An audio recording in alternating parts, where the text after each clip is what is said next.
Bonsoir YouTube, c'est Dewar, j'espère que vous allez bien les gars. Et aujourd'hui, vous l'avez vu au titre à la miniature, aujourd'hui je vous propose 3 nouveaux threads d'horreur. Et franchement, au niveau des mécaniques, on est complètement différents. N'hésitez pas à vous installer bien confortablement sur votre canapé et à prendre vos petits popcorn. Et les gars, on est parti. L'homme dans le McDo. Pour la première histoire les gars, il s'agit de Damien. Et Damien nous explique qu'il bosse comme manager de nuit chez McDo. Et bien sûr, Damien il pense que c'est un job chill et tout, il fait ça depuis un peu de temps. Donc il se dit voilà, c'est chill, il y a rien de bizarre ou paranormal quoi. En gros, ce qu'il y a juste à faire pour lui, c'est gérer quelques clients tardifs et faire le ménage. Mais une nuit, quelque chose de vraiment flippant est arrivé. Damien nous explique que son histoire s'est passée le jeudi soir. Il devrait être aux environs de minuit. Et comme d'habitude, il était en train de finir le taf en fait avec ses autres collègues. Donc d'ailleurs qu'il apprécie. Donc voilà, il y a Alex, il y a Thomas et puis bref, voilà, franchement, ils kiffent leur meilleure vie. Et bien sûr, vous l'imaginez le restaurant, sinon à part ça, il était vide. Car oui, le restaurant les gars, bon, on le redira un peu plus tard, mais il ferme à 23h30, sauf que qu'est-ce qui reste ouvert, c'est le drive. Donc voilà, il y a toujours des commandes au drive, mais sinon le restaurant est complètement fermé. Donc bien sûr, l'ambiance était très calme. Comme il dit, ils ont mis la musique, ils rangeaient, ils nettoyaient, ils rigolaient, voilà, franchement, c'était un petit peu le job de rêve quoi. Mais les gars, attendez la suite. Vers minuit 30, il y a un putain de mec qui rentre dans la salle. À première vue, rien de particulier, sauf que le mec est complètement trempé déjà. Mais le truc bizarre, c'est que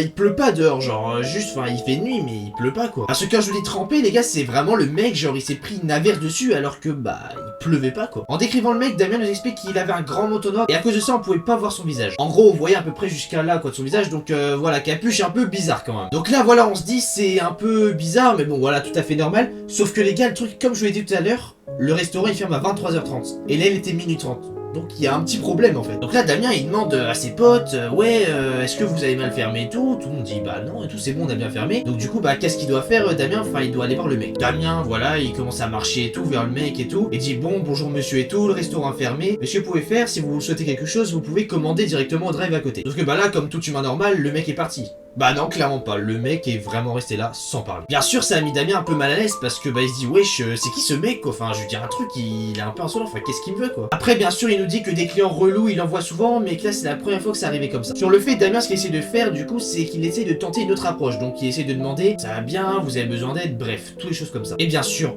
aucune réponse. Là il se retourne vers ses potes, du coup Alex et Thomas il leur dit wesh qu'est-ce que je fais les gars, parce que là ça commence à devenir vraiment creepy quoi. Ce qu'ils se disent les potes, ils disent quoi? Voilà, on va l'ignorer, on va le laisser comme ça, on continue notre taf et on verra bien après. Est-ce que c'était une bonne idée? On va voir par la suite. Parce que bien sûr il pensait qu'il allait finir par partir, parce que il avait rien à foutre ici en fait, il avait pas de manger, je vois pas ce qu'il foutrait ici quoi. Mais non, il reste là, immobile. Thomas là il commence un peu à flipper, il se dit ouais je pense qu'on va appeler la police, parce que là ça devient vraiment super bizarre. Mais après le truc c'est que appeler la police c'est trop bizarre, sachant que le mec il a rien fait de menaçant, il est juste là, il est juste un peu bizarre mais il a rien fait de menaçant. Mais le truc c'est que là Damien il commence à nettoyer autour de lui et tout, et là ils ont un peu fini. Et au bout d'un moment, le mec commence à se lever lentement et va aux toilettes. Bien sûr toujours sans dire un mot. Sauf que les gars, le problème c'est que les toilettes à ce moment là ils sont fermées à clé en fait. Sauf que le mec, on sait pas comment il arrive à rentrer dedans. Et du coup le truc c'est que Damien il a vu qu'il rentrait dedans, mais genre pas qu'il rentrait dedans parce qu'il y a du clos, il y a un espèce de couloir. Du coup il décide de directement vérifier. Et là ce qu'il voit c'est du glaçant le sang. Il voit que la porte est littéralement verrouillée à l'intérieur alors qu'il était sûr de l'avoir verrouillée à l'extérieur. Bien sûr Damien il concerte ses potes et tout et il se dit il va faire quoi pendant quelques minutes il se concerte. Et finalement Damien il décide de toquer à la porte et de dire bon si tu pars pas on va appeler la sécurité parce que là ça suffit quoi. Toujours aucune réponse. Le mec est vraiment insolent quoi. Au bout de 10 minutes, donc le mec était toujours dans la toilette, il commence à entendre des bruits un peu bizarres, un peu étranges. Sauf que les bruits c'est pas n'importe quel bruit, c'est des espèces de grattements contre la paroi en fait de la porte, c'est très bizarre. Et là ça devient vraiment angoissant, ce qui est compréhensible en vrai. Soudain, la porte s'ouvre brutalement et le gars sort comme ça. Assure toujours sans dire un mot et le mec il a les yeux rivés vers le sol. Et là il passe juste à côté d'eux, en fait juste à côté de Damien, de Alex, bref il passe juste à côté d'eux mais sans leur adresser la parole. Sauf que le truc très creepy et vraiment que je veux jamais qu'il m'arrive, c'est que la porte est verrouillée. Et du coup là qu'est-ce qu'il fait? Il reste devant comme un PNJ comme ça à fixer la porte. Assure le malaise il est palpable parce que vous imaginez les gars, ça veut dire que les trois compères ils sont là, ils sont en train de regarder le mec qui est en train de fixer la porte comme ça, en fait ils devront forcément avoir une confrontation à un moment donné. Et là Thomas il lui chuchote j'en peux plus. On essaie de se décaler vers le comptoir pour parler. Et le mec il bouge toujours pas. Finalement la sécurité débarque et il décide de parler avec lui. Mais il reste figé devant la porte. Du coup ce que font la sécurité c'est qu'ils le prennent par le bras et voilà ils l'emmènent dehors. Sauf que le problème c'est qu'ils remarquent des trucs très bizarres. Mais surtout très angoissants et vraiment très creepy. Car oui les agents ils forcent à vider ses poches. Légal, pas légal les gars,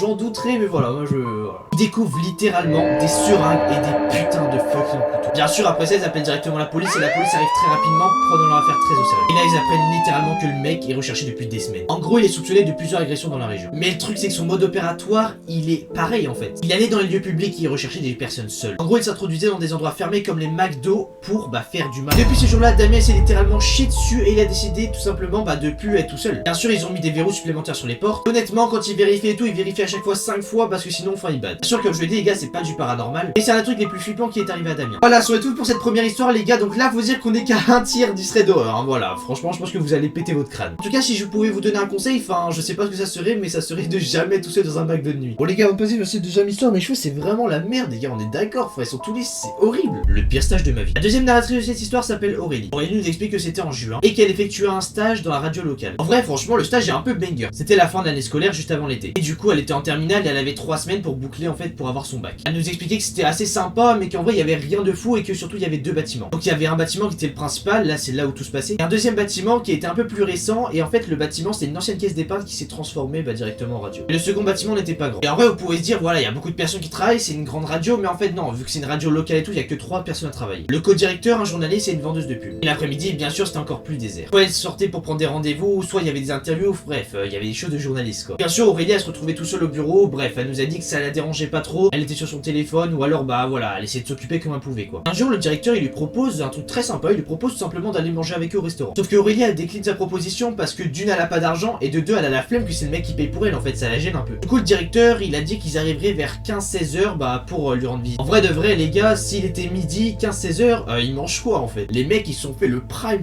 du restaurant là. Bref, en tout cas le directeur il lui tend les clés, du coup voilà tout se passe et tout, il lui dit bien voilà faut pas ouvrir et tout, voilà tu fais tes tâches et tout, bref et puis on arrive vers 16 heures. Donc là Aurélie elle mange directement vers 14 heures et décide d'aller laver sa boîte à repas dans la cuisine. Donc là bien sûr elle est concentrée un peu voilà, elle fait son nettoyage, elle fait ce qu'elle a à faire et tout à coup la porte d'entrée sonne bruyamment. Une voix masculine très grave résonne et dit y'a quelqu'un? Là Aurélie elle se fiche pendant l'instant, elle dit bah c'est bizarre quoi. Genre le journaliste il attendait personne, il lui en donne aucune instruction donc qu'est-ce qu'elle fait? Parce qu'en gros bah le journaliste il lui avait dit qu'il revenait pas avant 15-16 heures et que là il était 14 heures, enfin c'est assez bizarre, il aurait pas pris de rendez-vous alors qu'il savait qu'il était pas là. Bien sûr Aurélie ce qu'elle fait c'est qu'elle s'approche de l'accueil avec prudence. Là elle tombe nez à nez avec un homme qui lui sourit mais de façon un peu bizarre vous voyez. Le sourire il était un peu creepy, sauf que si vous dites que c'est le pire des choses, attendez la suite. Le mec, voilà, donc elle ouvre, il dit bonjour, bonjour et tout, et il dit je sais que c'est pas une caisse d'épargne. Sauf qu'il dit d'une façon très bizarre, il dit un peu en riant, enfin je sais pas si vous voyez. Et il dit qu'il a tout simplement rendez-vous avec le journaliste. Et quelque chose cloche légèrement, parce que Aurélie, en fait, elle est habituée à recevoir les gens, sauf qu'en fait, ils savent pas si c'est une ancienne caisse d'épargne ou alors, enfin si c'est leur bureau de radio, donc ils savent pas. Donc les gens ils demandent toujours si c'est ça, sauf que lui il avait l'air bien au courant quand même. Et du coup Aurélie elle lui explique bah voilà, bah le journaliste il rentrait vers 16 heures, donc est-ce que vous pouvez l'attendre dehors et tout, voilà tranquillement. Et là l'homme il commence à lui raconter une histoire très bizarre. Parce que bien sûr, s'il est venu là, c'est pas par hasard, c'est qu'il veut raconter son histoire. Comme ça, bah la radio elle va retransmettre son histoire. Il dit que des jeunes l'auraient agressé et que sa voiture aurait été vandalisée, qu'il y avait des assurances qu'il remboursaient pas, et comment il a dû dépenser toutes ses économies dans un canapé. Donc bref, voilà des choses qui clochent quoi. Ben c'est bizarre quoi. Et en vrai, tu vois, Aurélie a continué à faire oui, c'est quoi? Oui, ah ouais, d'accord, ok, un canapé que t'as acheté avec tes économies, ok. Alors qu'elle en a rien à foutre, juste, enfin, le mec est assez bizarre et un peu lourd quoi. Il enchaîne sur d'autres sujets, genre les jeunes qui manifestent, les violences policières, bref, genre des sujets, elle en a rien à battre. Puis soudain, il regarde les yeux vers elle, genre son regard il est vraiment plongeant dans elle. Et il dit vous êtes mignonne, si j'avais une fille comme vous, j'aurais peur qu'elle se fasse agresser. Chef, c'est pourquoi il dit ça, le mec, c'est trop creepy. Parce que le problème, les gars, c'est qu'il y a un truc. Bon, les gars, bien sûr, disclaimer, voilà, elle a complètement le droit, voilà, disclaimer. Le mec, il pose directement son regard sur le décolleté. Bien sûr, Aurélie, elle se sent mal à l'aise et tout. Elle là, regrette d'avoir mis ça, mais enfin, tu vois, elle fait comme elle veut. Enfin, c'est trop bizarre. Bien sûr, chaque seconde qui passe, ça devient vraiment épouvantable et pas rassurant pour Aurélie. Elle lui a dit que le journaliste devrait pas tarder, donc est-ce qu'il pouvait attendre dehors? Et l'homme, à sa surprise, il acquiesce et voilà, il attend dehors. Bien sûr, dès qu'il franchit la porte, Aurélie, elle se précipite vers la porte et elle ferme directement tout à clé. Et bien sûr, Aurélie elle se sent pas en sécurité, elle décide directement d'appeler du coup son patron. Elle dit ouais y a un mec bizarre qui m'attend dehors, est-ce que vous pouvez venir le plus vite possible? Donc là le journaliste il arrive et tout, et ils ont fait en sorte que le mec il les voit pas directement passer pour qu'elle leur explique la situation. Le truc encore plus louche c'est que le journaliste se rend compte que l'homme avait déjà essayé de le contacter, sauf que il avait été recalé. Parce que le type était assez bizarre et qui racontait des trucs complètement faux et genre je sais pas, genre cette histoire elle tenait pas debout. Et quelques jours plus tard elle apprend la vérité et ça va vraiment vous glacer le sang. Même moi là les gars je suis pas bien là, parce qu'à chaque fois que je regarde ce d'horreur je suis pas bien, regardez. Ouais non je flex pas avec le flou, non mais vraiment je suis pas bien les gars. Bref, le mec était littéralement recherché par la police parce qu'il aurait agressé plusieurs filles mineures. Et lui aussi, comme lors de la première histoire, il avait un mode opératoire très précis. En gros il attendait qu'il y avait souvent des stagiaires seuls ou des femmes seules et il allait les aborder. Sauf que comment le mec pouvait savoir que Aurélie était toute seule cet après-midi? En gros voilà, son mode opératoire était toujours le même, mais enfin ça a vraiment perturbé Aurélie, ce qui est normal d'ailleurs. Et une fois la confiance gagnée, et il les attaquait. En fait souvent j'ai l'impression que c'est ça, genre il attend vraiment que tu vois il y a confiance et tout et pour attaquer. On dirait frérot on est sur Fortnite, bref. En tout cas bien sûr, heureusement que Aurélie a gardé ses distances et aujourd'hui elle est toujours traumatisée de ça et elle n'oubliera jamais ses yeux qui sont posés sur elle. Donc les gars, si je pouvais donner un conseil pour cette histoire, juste je sais pas, aller en stage où il y a des mecs de stage quoi, pas où vous êtes tout seul. Bref. passons à la troisième histoire de cette vidéo. Ne jamais aller seul en urbex. La personne qui nous raconte l'histoire s'appelle Lucas. Il nous explique que ce qu'il va nous raconter c'est une expérience la plus traumatisante de sa vie. Et que depuis cet événement, Lucas il n'a plus jamais été le même. Pour vous dire les gars, là ça tient un peu du lourd quoi. Il nous explique que c'était un vendredi soir en automne et que bien sûr l'air est commencé à être frais. Les journées devenaient plus courtes et là du coup cet après-midi il était avec son ami Simon. Comme ils avaient rien de spécial à faire, ils décident directement de se balader dans la forêt du village. Ah voilà, je pense que vous le connaissez les campagnards les gars, bon j'en fais partie et tout, voilà il y a votre village et à côté il y a que de la forêt. Il nous explique aussi, chose très importante, que pour lui faire des urbex, des explorations urbaines, c'était voilà le quotidien et tout. Là c'était pas son but, là c'était juste de voilà d'aller chill et tout dans la forêt, mais il avait l'habitude quand même d'en faire. En gros ce qu'il adorait c'est quand il y avait plein de mystères et tout, bref. Sauf que là les gars ils sont restés plus de 3 heures et tout, sauf qu'il commençait à être tard, sauf qu'il était vraiment 22 h. Donc là il continue et tout, il commence à amener une lampe de poche parce qu'il fait nuit, et tout d'un coup ils aperçoivent une vieille cabane abandonnée. Bien sûr ils étaient excités comme des gamins, vu que tu te dis voilà tu trouves pas avoir un urbex, tu dis un urbex t'es passionné de ça, bon bref t'y vas quoi. Sauf que la cabane en s'approchant elle est vite grande en fait. Il nous explique qu'elle fait 20 à 30 mètres de long sur 10 mètres de profondeur. Donc voilà c'est un peu grand et du coup voilà il va directement y aller, ça c'est sûr pour lui. Là du coup Lucas et son pote Simon ils décident de s'y rendre. Il nous explique qu'il y a plusieurs pièces à l'intérieur et qu'ils ont trouvé une porte qui était encore intacte et du coup bien sûr il s'échange un regard avec Simon et ce qu'il décide de faire c'est directement y aller. Sur l'intérieur était sombre et leur lampe de poche comme ils étaient habitués à faire l'urbex, enfin c'était vraiment à éblouisser de fou quoi. Et il y avait comme un mélange de moisissure et de cendre, enfin ça sentait genre c'était un peu oppressant. Bien sûr ils ont exploré pièce par pièce et dans une pièce il y avait un vieux lit en bois. Il y avait carrément une salle de bain avec un miroir qui était fendu, bon bref c'est normal hein, les gars quand vous allez dans des urbex souvent vous êtes pas les premiers et du coup il y a des personnes, des petits rigolos qui s'amusent à casser. Le truc c'est qu'il y avait une grande pièce centrale qui s'apparentait à un salon et que là bizarrement il y avait des cendres mais comme si elles étaient jeunes. Que le problème c'est que la maison était vraiment abandonnée donc est-ce qu'il y aurait des squats, est-ce qu'il y aurait des squatteurs? Bref, on ne sait pas pour l'instant. Ah bien sûr, ils ont fait le tour et tout en 30 minutes, hein, donc pour vous dire les gars, voilà, ils cherchent un peu, ils fouillent, voilà, ils sont vraiment passionnés et ils décident directement de rentrer. Alors bien sûr, voilà, tout s'est bien passé, enfin, c'est ce qu'ils croyaient. Le lendemain, malheureusement, Simon était pas disponible, mais Lucas, il s'est dit, vas-y, on va y retourner et tout, j'ai pas tout fouillé, je vais y retourner, j'adore ça. Que le truc, c'est qu'il y retournait pas de jour, non, il y retournait de nuit tout seul, quoi, le mec, c'est un malade. Parce qu'en fait, il avait envie d'explorer plus en détail ce lieu, comme je vous l'ai dit et tout, il voulait faire de nuit pour qu'il ait plus de sensations. Là, ce qu'il a préparé, c'est 2 lampes frontales et un petit couteau au cas où. Il nous dit qu'il est parti chez lui vers 22 h 15 et qu'il a commencé à pénétrer dans la forêt du coup vers cette heure là. Il nous explique aussi que du coup c'était l'automne et que là il était un peu la nuit sauf qu'il n'y avait pas son pote. En fait la forêt c'est comme si elle était différente parce que il n'y avait pas les habituels bruits. C'est comme si en fait la forêt elle était sombre et comme s'il n'y avait aucun bruit, genre c'est trop bizarre à expliquer. En gros à chaque pas Lucas il entendait ses bottes et c'était vraiment creepy. Donc là il avait une trentaine de minutes de marche donc il était maintenant 22 h 45. Puis dans la nuit Lucas il voit la cabane face à lui et il hésite en fait, est-ce qu'il y va, est-ce qu'il y va pas parce que en vrai ça fait un peu peur. Je vous avoue que même si moi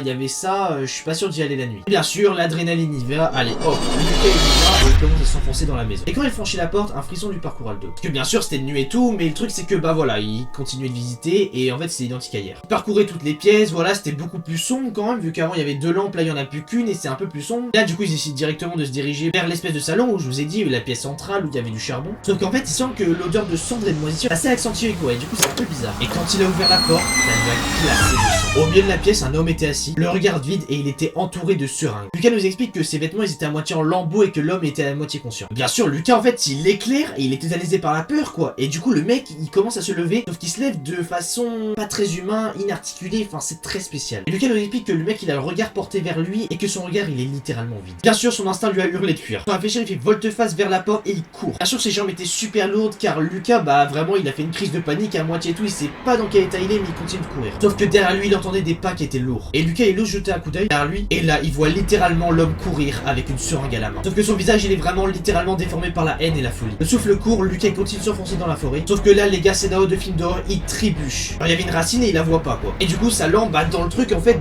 voilà, et littéralement elle tombe et tout aussi. Sauf que là après il y a eu un silence un peu oppressant. Donc en gros Lucas il regarde et tout et le mec heureusement il n'était plus là. Bien sûr Lucas il saigne et du coup il sait pas d'où ça vient et tout mais il continue de courir jusqu'au village. Sauf que le truc c'est qu'en regardant son pied il y avait vraiment un vieux clou rouillé dedans. C'est ça en fait qui saignait. Il pense du coup que c'était dans la cabane et tout, il y avait peut-être un vieux clou rouillé et puis que voilà il a dû prendre ses pieds dedans. Mais le truc c'est que la douleur physique là a passé en mode secondaire parce que là ce qu'il avait failli vivre, il a failli mourir quoi, même pire. Mais les gars on a eu une update par rapport à ça. En gros Lucas il a appris que la cabane en fait c'était un repère à trafiquants. Sauf qu'il y a eu des trucs encore pires, genre des histoires d'overdose et de trafic, c'était assez bizarre. Bien sûr encore aujourd'hui ça le terrifie car Lucas il pense que le mec il est encore dans cette cabane. Vous imaginez le mec il est en train de guetter les personnes qui possiblement comme Lucas gars veulent venir et tout, mais genre qui savent pas qu'il y a un mec bizarre. Et il nous dit qu'en fait il est pas traumatisé, qu'il fait encore le urbex aujourd'hui, mais qu'il fait très attention d'être entouré de plein de monde à chaque fois. En tout cas, c'est tout pour ces 3 histoires d'horreur les gars, j'espère que vous avez kiffé. Franchement, n'hésitez pas à me dire en commentaire, c'est très important pour la suite. Vous l'avez vu les gars, on est plus dans un mood horreur et tout. Bientôt d'ailleurs, Halloween arrive et les gars, je vous prépare un gros banger pour le fait. N'hésitez pas à liker, à vous abonner, à activer la cloche de notification si vous avez kiffé. En tout cas les gars, j'espère que vous arriverez à dormir, faites pas de cauchemars, c'était Dewar. Allez, salut les potes.